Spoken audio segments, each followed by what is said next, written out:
کسی بہترین اردو داں کا جملہ نہیں بلکہ یہ اللہ کا قرآن ہے۔ فرمایا مشکل میں تم ہو تو گراں میرے محبوب پہ گزرتا ہے۔ حضور تو جلدی کرتے ہیں تمہاری بھلائی چاہنے میں، کیوں؟ رشتہ بڑا گہرا ہے۔ النبی اولیٰ بالمؤمنین من انفسہم، فرمایا یہ وہ محبوب ہیں جو تمہاری جانوں سے بھی تمہارے زیادہ قریب ہیں۔ رسول کائنات صلی اللہ تعالیٰ علیہ وآلہ وسلم امت کے حق میں نرم دل رکھتے، نرم۔ لوگ سمجھتے ہیں شاید کسی کا بھلا یہ ہوتا ہے اس کو 4 پیسے دے دیے جائیں، شاید اس کا بھلا یہ ہے کہ اسے نوکری پہ لگوا دیا جائے، شاید بھلا یہ ہے کہ اس شخص کو اگر کسی وہ مشکل میں آ گیا ہے تھانے کچہری کے معاملے میں تو وہاں اس کو سہولت دلا دی جائے، آسانی کر دی جائے، کسی کو مضبوط کر دیا جائے، تو یہ اس کے ساتھ بھلائی ہے۔ میرے رسول پاک صلی اللہ تعالیٰ علیہ وسلم نے بتایا کہ میں نہ مکارم اخلاق کی تکمیل کے لیے آیا ہوں، میں تمہارا وہ نفع کرنے آیا ہوں کہ تمہارا دل ساری جگہوں سے ہٹا کے رب رسول کی طرف مائل کرنا ہے، تمہاری طبیعتوں کے اندر جو سختی ہے اسے نرمی میں بدلنا ہے، تمہارے مزاجوں کے اندر جو بے لگام خواہشات ہیں انہیں شریعت اسلامیہ کی پابندی کی لگام دینی ہے۔ حضور سید عالم علیہ السلام نے لوگوں کی اصلاح کا جو دیکھیں نا، اگر کسی گھر میں بگڑے بچے سنور جائے نا تو روٹی تھوڑی بھی ہو تو گزارا ہو جاتا ہے، اگر گھر والے اخلاقاً اتنے اعلیٰ ہوں، ایک دوسرے سے پیار کرتے ہوں تو تھوڑے پیسوں پر بھی وقت گزر جاتا ہے۔ رسول پاک کا دل دھڑکتا تھا، کس لیے؟ صرف اس لیے نہیں کہ لوگوں کو نوکریاں مل جائیں، مال مل جائے، لوگ جو ہیں ان کے گھر کشادہ ہو جائیں، بلکہ حضور کا دل دھڑکتا تھا کہ لوگ دوزخ سے بچ جائیں، جنت کی طرف ان کا سفر ہو جائے، ان کے دلوں سے حسد کو، تکبر کو، غرور کو، انا کو، خود پسندی کو، عجب کو نکال دیا جائے۔ یتلو علیکم آیاتنا ویزکیکم، ان کا تزکیہ کر دیا جائے، دل صاف کر دیے جائیں۔ رسول پاک صلی اللہ علیہ وسلم احساس کے ساتھ جاتے ہیں۔ ہمارے ہاں نا تبلیغ ہوتی ہے لیکن اس میں درد نہیں ہوتا، الا ماشاء اللہ اچھے لوگوں کی بات نہیں کرتا۔ لو میرے جیسے آدمی نے تقریر کرنی ہے، گھنٹہ گزارنا ہی ہے، تو پھر بعض اوقات نفس کی خواہشیں غالب ہوتی ہیں تو وہ اصلاح سے زیادہ شوق داد لینے کا غالب آ جاتا ہے۔ وہ آپ کو پتہ ہے نا، وہ ہمارے ہاں پھر وہ نقیب محفل بیچارہ کبھی بھاگ کے ادھر چلا جاتا ہے، کبھی بھاگ کے ادھر آتا ہے، کہتا ہے میں نے جملہ دینا ہے۔ اب وہ ایسے لگتا ہے جملہ نہیں دینے لگا، کوئی ایٹم بم دینے لگا ہے، جس میں اتنی اسے پریشانی، ایک جملہ کہنے لگا، سنبھال کے رکھنا، ضائع نہ کرنا، یہ نہ کرنا۔ وہ تو جملہ رہنے دے، تو آیت دے ہمیں کوئی قرآن پاک کی، تو ہمیں کوئی حدیث پاک سنا، تو اس حدیثی بات کر، یہ تو مطلب۔ اور پھر وہ داد کا اتنا شوق کہ جب تک سارے ہاتھ نہ کڑھیں، جب تک شمال جنوب والے نہ بول پڑیں تب تک بات نہیں ہوگی۔ یہ کیسی بات ہوئی؟ اصلاح کے اندر تو آپ کا درد آپ کی زبان سے زیادہ اثر رکھتا ہے۔ اقبال کہنے لگے کہ بات جو دل سے نکلتی ہے اثر رکھتی ہے، پر تو نہیں، پر طاقت پرواز مگر رکھتی ہے۔ وہ تو اڑتی ہے، وہ تو اس کی تو پذیرائی ہوتی ہے اگر بات دل سے نکل رہی ہے تو۔ عزیز بھائی یاد رکھیے گا، حضور سید عالم علیہ السلام درد دل کے ساتھ دعوت دیتے لوگوں۔ 10 دن حضور نے طائف میں قیام کیا ہے، ایک بندے نے بھی کلمہ نہیں پڑھا، الٹا انہوں نے روڑے مارے، تکلیف دی۔ حضور واپس آ رہے ہیں، صحابی ساتھ ہیں، باغ میں بیٹھ گئے، اتنی صحت مبارک پر انہوں نے معاذ اللہ تعالیٰ سنگ باری کی کہ خون مبارک بہہ رہا ہے۔ فوراً عرض گزار ہوئے، یا رسول اللہ صلی اللہ علیہ وسلم آپ دعا کر دیں یہ تباہ ہو جائیں۔ فرشتہ بھی حاضر ہو گیا، حضور آپ دعا کریں یہ تباہ ہو جائیں۔ لیکن محبوب کے دل میں نرمی ہے نا امت کے لیے، اگرچہ یہ ساری امت دعوت ہے اس وقت، پر اس وقت بھی نرمی ہے۔ محبوب کریم علیہ السلام نے ہاتھ اٹھائے، صحابی کہتے ہیں میرے دل میں خیال آیا اب یہ تباہ ہو ہی، میری طرف دیکھیں جی، اب یہ تباہ ہو ہی جائیں گے، اب کوئی نہیں بچا سکتا انہیں تباہ ہونے سے۔ لیکن حضور نے کیا کہا اے اللہ انہیں ہدایت دے دے، انہیں پتہ ہی نہیں یہ کیا کر رہے ہیں۔ فوراً عرض کی یا رسول اللہ ایک نے بھی کلمہ نہیں پڑھا، ایک نے بھی کلمہ نہیں پڑھا۔ کبھی پتھر مارنے کے والے کے لیے بھی دل میں احساس ہوتا ہے، ہمیں تو کسی نے کچھ بھی نہیں کہا، کوئی گالی نہیں دی، کچھ نہیں کہا، پر ہم سخت کیوں ہیں بھلا؟ وہ ہمارے پیچھے نہیں چلتا ہاتھ باندھ کے، جی میں ہاں نہیں ملاتا، تو ہمارا دل اس کے لیے سخت ہے۔ دو ہی تو بندے ٹھیک ہے دنیا میں، ایک میں ٹھیک ہوں اور ایک جو میری ہاں میں ہاں ملائے پوری، وہ ٹھیک ہے۔ دونوں ہاتھ باندھ کے پیچھے چلے، تیسرے کو میں کیسے ٹھیک ہونے دیتا ہوں؟ میرا مزاج ہی نہیں، اللہ ماشاءاللہ ہماری طبیعت ہی نہیں ہوتی ایسی۔ خدا کے بندو، جب دل کشادہ ہوں، طبیعتیں کھلی ہوں، پھر اس طرح کا تھوڑی مزاج ہوتا ہے۔ کریم محبوب صلی اللہ علیہ وسلم سے عرض کی، حضور ایک نے بھی نہیں کلمہ پڑھا اور پھر بھی آپ کے دل میں اتنی وسعت ہے، آپ ہدایت کی دعا کر رہے ہیں، 10 دن لگائے ایک شخص بھی نہیں آ رہا۔ تو محبوب کیا فرمانے لگے؟ کریم فرمانے لگے، مجھے پتہ ہے انہوں نے تکلیف دی ہے، ایک نے بھی کلمہ نہیں پڑھا، جلدی نہ پریشان ہو جایا کریں۔ کچھ لوگ جلدی کچے جملے بوئے، ساڈی قوم نہیں ٹھیک ہو سکتی جی، ایسمو لگتا کچھ نہیں ہو سکتا دی، یہ نہیں ٹھیک ہو سکتے، فلانے نہیں ٹھیک ہو سکتے۔ شکوہ ظلمت شب سے تو کہیں بہتر تھا، اپنے حصے کی کوئی شمع جلاتے جاتے۔ اللہ کے حبیب صلی اللہ علیہ وسلم سے عرض کی، یا رسول اللہ صلی اللہ علیہ وسلم ایک بھی نہیں مانا اور آپ نے پھر ہدایت کی دعا کی۔ تو یہ میرے محبوب کا امید کا طریقہ ہے۔ کریم فرمانے لگے، اگر آج یہ نہیں مانتے تو پھر بھی تباہی کی دعا نہیں کرنی، یہ نہیں مانتے تو ان کی آنے والی نسلیں مان جائیں گی، مان جائیں گے لوگ۔ اپنے دل میں جب آپ نرمی لے آتے، ہمارے نا سینکڑوں نوجوان گناہوں میں چلے گئے ایک ایک علاقے سے۔ جو آدمی گناہ میں مبتلا ہوتا ہے نا، وہ سخت تکلیف میں ہوتا ہے۔ انسان کو جو چیز سب سے زیادہ ستاتی ہے وہ اس کی اپنی غلطیاں ہوتی ہیں۔ حدیث میں فرمایا، ما حاک فی صدرک، کھٹکتا ہے سینے میں، چبھتا ہے گناہ۔ یہ تکلیف دہ معاملہ ہوتا ہے، تڑپتے ہیں لوگ، سسکتے ہیں، لیکن روایتی انداز سارا جب ہماری مجالس اور محفل میں ہو جاتا ہے، کوئی نہیں وقت دینے والا، پیار کرنے والا، تھپکی دینے والا، بازو تھام، کوئی نہیں۔ ایک تقریر وہ ہے جو میں آپ سے کرتا ہوں، بس ٹھیک ہے گھنٹہ گزارنا ہے، تو وہ بھی کئی میری طرح کے لوگ ہیں جو جمعرات کو فیصلہ کرتے ہیں سویرے کیا بیان کرنا ہے۔ حالانکہ میری طرح کے جو چھوٹے ہیں وہ ہفتے سے ہی تیاری شروع کر لیتے ہیں تاکہ کچھ غور فکر کر کے قوم کے سامنے رکھا جائے، ضروری۔ اب ایک تقریر میں آپ سے کرتا ہوں، سمجھانے کے لیے عرض کرتا ہوں، ایک تقریر ایسی ہے جو خطیب صاحب آپ سے کرتے ہیں، اور خدا نخواستہ اللہ تعالیٰ معاف کرے، صرف سمجھانے کے لیے، اگر ان کو پتہ چل جائے کہ ان کا بیٹا کسی غلطی میں مبتلا ہو گیا تو پھر بھی اسی طرح ہی داد و تحسین کے لیے لاش پش کر کے تقریر ہوگی؟ نہیں، پھر یہ انداز نہیں ہوتا۔ پھر تو بچہ کو سامنے بٹھا کے باپ اپنی پگڑی اس کے پیروں میں رکھتا ہے، پھر تو ماں دوپٹہ پیروں میں رکھتی ہے، کہتے پتر میری کمائی نہ اجاڑ دینا، اور نہ پتہ چلا تو سگریٹ پینے لگ گیا، خدا خیر کرے، تیری مہربانی۔ سوتا نہیں، اس کا چہرہ پریشان ہے۔ اب بات آئی ہے نا، اب یہ وقت آیا تبلیغ کا، اصلاح کا۔ اسے منت کر کے سمجھایا، اس کو گزارش کی، اس نے کہا ابا جی غلطی ہو گئی تھی، آئندہ نہیں کرتا، پوری اس نے تسلی دی، پھر بھی نہیں سوتا۔ بچہ تو وعدہ کر کے چلا گیا، پھر بھی نہیں سویا، وہ اپنے کمرے میں چلا گیا اور اس نے مصلی بچھا لیا۔ کہا یا اللہ یہ میری عمر کی کمائی ہے، مالک اسے ہدایت دے دے۔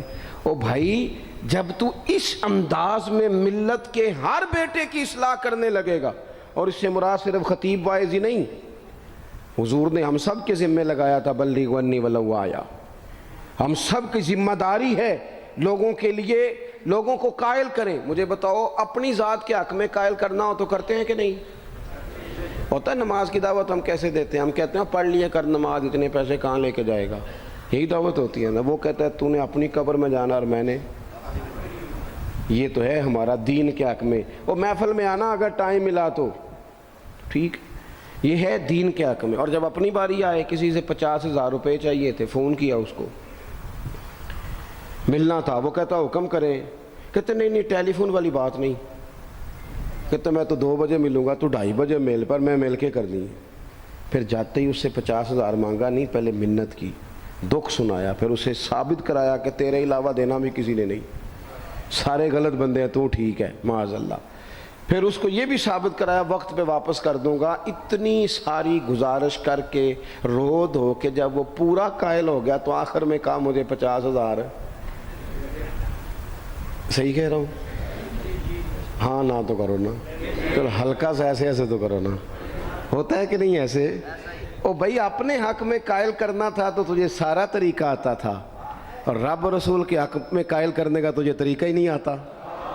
تجھے پتہ ہی کوئی نہیں کہ کیسے قائل کرنا ہے. اپنے لیے تو نے قائل مائل کرنا تھا, سارا پتہ تھا, سب خبر تھی کیسے منانا ہے. اور کسی کو مسجد کے لیے منانا تھا تو کہتا ہے جی میری کو مانتا ہی نہیں, میری کون سنتا ہے. آپ جب تک اس درد سے, زازان نام کا ایک گویہ تھا بغداد میں, گاتا تھا, آواز بڑی سریلی تھی, بڑے لوگ اس کے گرد جمع ہو جاتے. حضرت عبداللہ ابن مسعود رضی اللہ تعالیٰ عنہ, حضرت عبداللہ ابن مسعود, یہ وہ خوبصورت ہستی ہیں کہ محبوب نے فرمایا ان سے قرآن سیکھا کرو, یہ اسی طرح پڑھتے ہیں جس طرح میرے اوپر نازل ہوا تھا. حضرت عبداللہ ابن مسعود رضی اللہ تعالیٰ عنہ صحابہ میں مفتی, صحابہ میں قاری, بڑے آدمی. حضرت عبداللہ ابن مسعود ایک دن گزر رہے تھے کسی مقام سے جہاں بھی وہ رہتا تھا, تو وہاں اللہ معاف فرمائے گانے بجانے کی مجلس سجی ہوئی تھی, وہ گا رہا تھا. آپ گزرے تو کانوں میں ہلکی سی آواز گئی. قریب ایک شخص سے پوچھا یہ کون ہے, کس کی آواز ہے؟ کہا حضرت یہ زازان نام کا ایک گویہ ہے. وہیں کھڑے کھڑے درد سے کہنے لگے کتنی سونی آواز ہے, کاش یہ قرآن پاک کی تلاوت کرتا, اتنی خوبصورت آواز ہے. کوئی تو ہو نا جو اس درد سے بات کرے, کاش یہ قرآن پاک پڑھتا. اور پھر دعا مانگتے آگے تشریف لے گئے. وہ جوان تھا, فارغ ہو کے باہر نکلا, لوگوں کا رش تھا. ایک شخص نے اسے روکے, کہا زازان ادھر آ, پتہ آج کیا ہوا؟ کہا جناب کیا؟ کہنے لگے جانتے ہو حضرت عبداللہ ابن مسعود کو؟ کہا جانتے ہیں. فرمایا وہ صحابی رسول صلی اللہ علیہ وسلم آج گزرے, تیری آواز ان کی سماعتوں سے ٹکرائی تو فرمانے لگے کاش یہ قرآن پاک پڑھتا. کہنے لگا صحیح بتاؤ انہوں نے میرا نام لیا ہے؟ صحیح بتاؤ میرے لیے کہا انہوں نے؟ میرے جیسے شخص کے لیے میں سوچ بھی نہیں سکتا. میں کہاں وہ کہاں, میرا نام لیا ہے. کہاں؟ تھوڑی دیر رکا, چند لمحوں پتہ نہیں سوچے کہاں کہاں کا سفر کر کے آئیں. وہ ساری سوچیں درد بن کے آنسو بنی, اور پھر آنسو داڑھی پہ ٹپکے, چہرے پہ آئے. پھر لوگوں سے پوچھنے لگا گھر کا پتہ بتاؤ گے؟ کہا وہ فلاں جگہ پہ موجود ہیں. دوڑا گیا, دروازے پہ دستک دی, حضرت عبداللہ ابن مسعود آئے. کہا کون ہو بیٹا؟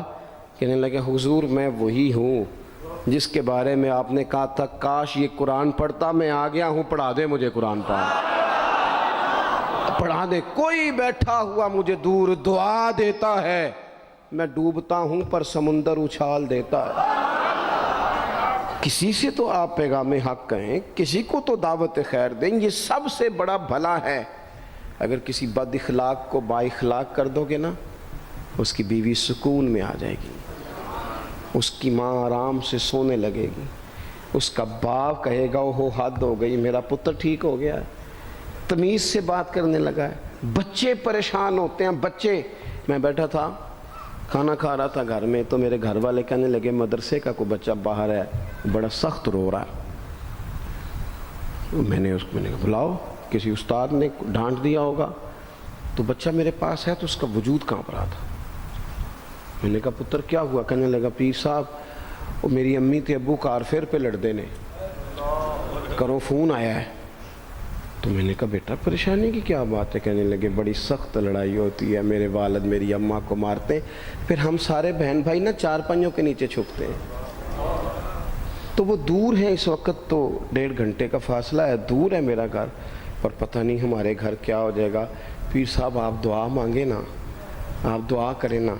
اس بچے کی کیفیت اور اس کے اوپر چھائی ہوئی آزمائش اور اس کے طبیعت میں اسے دیکھ کے میرے آنسو نکل گئے.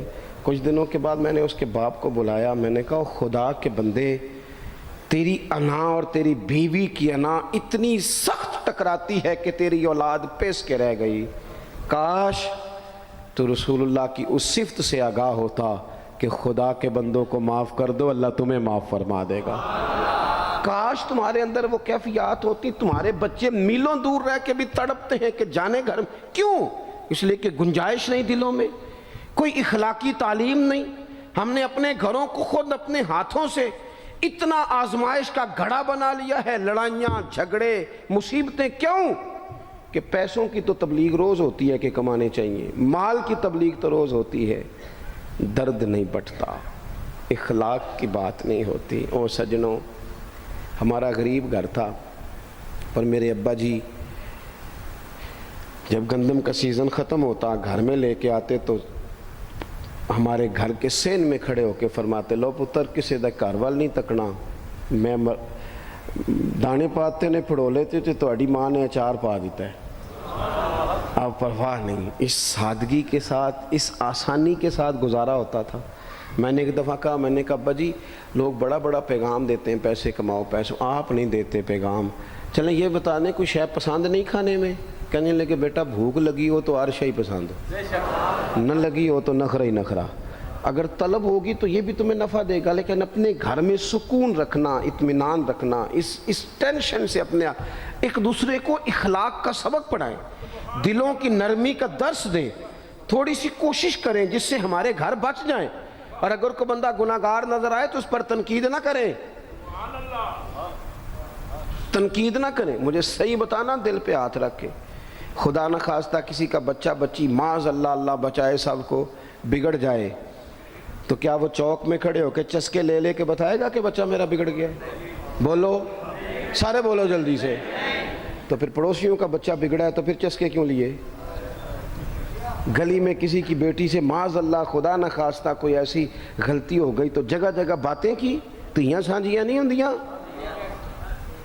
اپنے بچے کے بارے میں جب تو کہتا ہے چھپ جائے بات، دیکھنا۔ حضرت سیدنا جنید بغدادی کہتے ہیں میرے ماموں تھے حضرت سری سختی، میں اپنے ماموں سے ہی بیعت تھا، انہی کی خدمت میں رہتا تھا۔ فرماتے ہیں ہم جا رہے تھے، ایک دن انہوں نے چھڑی پکڑی ہے، ایک ہاتھ میں مجھے تھاما، تھوڑا آگے گئے تو رش تھا، چند لوگ کھڑے تھے، تو حضرت سری سختی مجھ سے کہنے لگے جنید دیکھ تو صحیح رش کیوں ہے؟ تو میں گیا تو ایک نوجوان شراب پی ہے، معاذ اللہ نشے میں دھت لیٹا ہے، ارد گرد لوگ کھڑے، اور وہ چونکہ پوری طرح اس پر نشہ غالب ہے تو اول فول باتیں کر رہا ہے، لوگ بھی اس کے ساتھ جو ہے وہ ہنسی مذاق کر رہے ہیں، اس کا مذاق اڑا رہے ہیں، رش ہے۔ میں نے آ کے کہا حضور دفع کریں، ایک شرابی لیٹا ہے، لوگ بھی مذاق اڑا رہے ہیں اور بس ایسے شغل لگا ہوا ہے۔ سارے لوگ تماش بین نہیں ہوتے۔ ہاں حضرت فرمانے لگے نہیں جنید ایسے کیسے چلے جائیں، چل نہ مجھے لے چل۔ کہتے ہیں بوڑھے شیخ، ہاتھ میں نے تھاما تو وہاں لے گیا، حضرت نے لوگوں کو ڈانٹا چلو دوڑو۔ پرانے زمانے میں لوگ بزرگوں کی حیا کرتے تھے، سب لوگ وہاں سے چھٹ گئے۔ کہتے ہیں مجھے فرمانے لگے جنید جا پیالے میں پانی لا۔ کہتے ہیں میں ایک پیالے میں پانی بھر کے لایا، انہوں نے اپنے بوڑھے ہاتھوں سے اس کا منہ دھویا، اس کے چہرے پہ پانی ڈالا، اس کا منہ صاف کیا، پھر اسے کھڑا کیا، اسے گھر بھیجنے کو کہا۔ کہتے ہیں وہ وہیں ایک کونے میں سائیڈ پہ ہو گیا تو حضرت نا منہ دھو کے نا تھوڑی دیر چپ کر گئے، پھر 2-3 لمحے گزرے تو ان کی آنکھوں میں زور زور سے آنسو ٹپکے اور ہاتھ اٹھا کے کہنے لگے مالک میں تیرا کمزور بندہ ہوں، میں منہ دھو سکتا تھا، میں دل تو نہیں نہ دھو سکتا، جو میرے اختیار میں تھا میں نے کر دیا، باقی تو مقلب القلوب ہے، کر نہ کرم۔ یہ کسی ماں کا بیٹا ہے، کسی خاتون کا شوہر ہے، او بھائی جو نشے پہ لگ جائیں ان کے بچے باپ کے ہوتے ہوتے یتیموں جیسی زندگی گزارتے ہیں، لوگوں کے مانگ کے کپڑے پہنتے ہیں۔ کسی نے کہا تھا اگر دشمن سے زیادہ بدلہ لینا ہو تو اسے قتل نہ کرو، نشے پہ لگا دو۔ معاذ اللہ، اتنا لوگوں نے، کتنا عام نشہ ہو گیا۔ کہا اللہ میں نا منہ دھو سکتا ہوں، دل نہیں، دل تو دھو سکتا ہے، دھو دے۔ کہتے ہیں یہ کہہ کہ حضرت اٹھے تو میں نے عرض کی حضور ویسے منہ دھویا کیوں آپ نے؟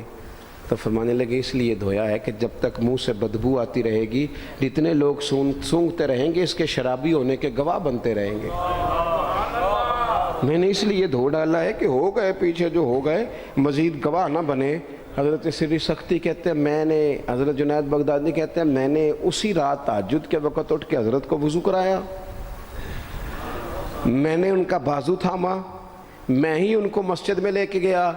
کہتے ہیں جب ہم مسجد میں پہنچے تو وہ کل دوپہر والا شرابی ہم سے پہلے مصلی پہ بیٹھا تھا۔ کہتے ہیں میرے دل سے آوازیں نکل رہی تھی شیخ دیکھ لو پھر مالک کتنا کریم ہے، آپ نے منہ دھو ڈالا تھا، رب نے دل بھی دھو ڈالا، کرم فرما دیا۔ کوئی ہو نا جو ایسا کرے؟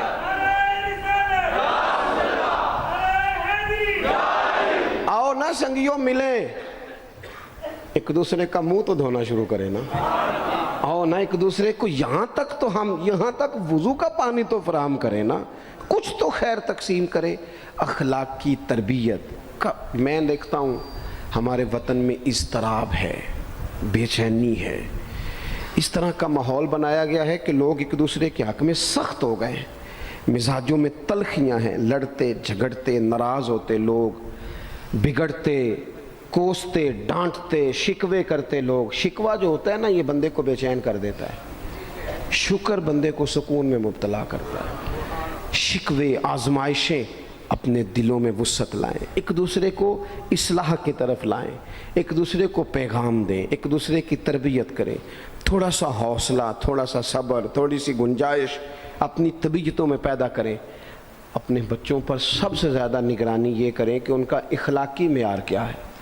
اگر میں اور آپ خدا نہ خواستہ بچوں کو صرف یہ تربیت دیں گے نا کہ وہ پیسہ پیسہ پیسہ پیسہ، شادیاں بھی پیسے دیکھ کے کریں گے، تو یاد رکھنا پھر ایک دن وہ یہ بھی کہیں گے کہ ابا کاش تو کو ڈھابے کا کام کرتا تو آج ہمارے پاس بھی پیسے ہوتے۔ پھر باپ سے بھی پیسوں کا ہی مطالبہ ہوگا، پھر لوگ ماں باپ بھی پیسوں کے لیے چھوڑ کے چلے جاتے ہیں۔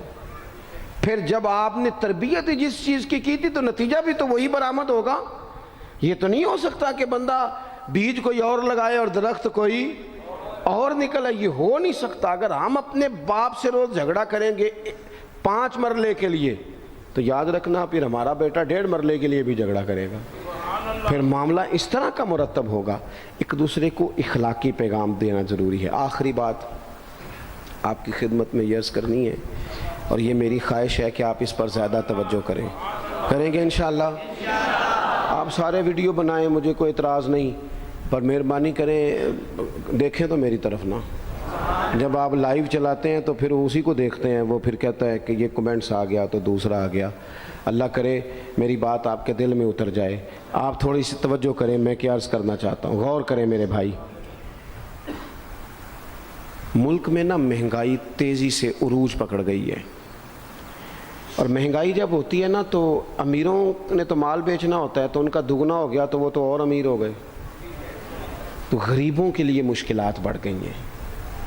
جو طبقات بیچارے تنخواہ دار تھے، کمزور تھے، میری طرف دیکھیں جناب، وہ اور کمزور ہو گئے۔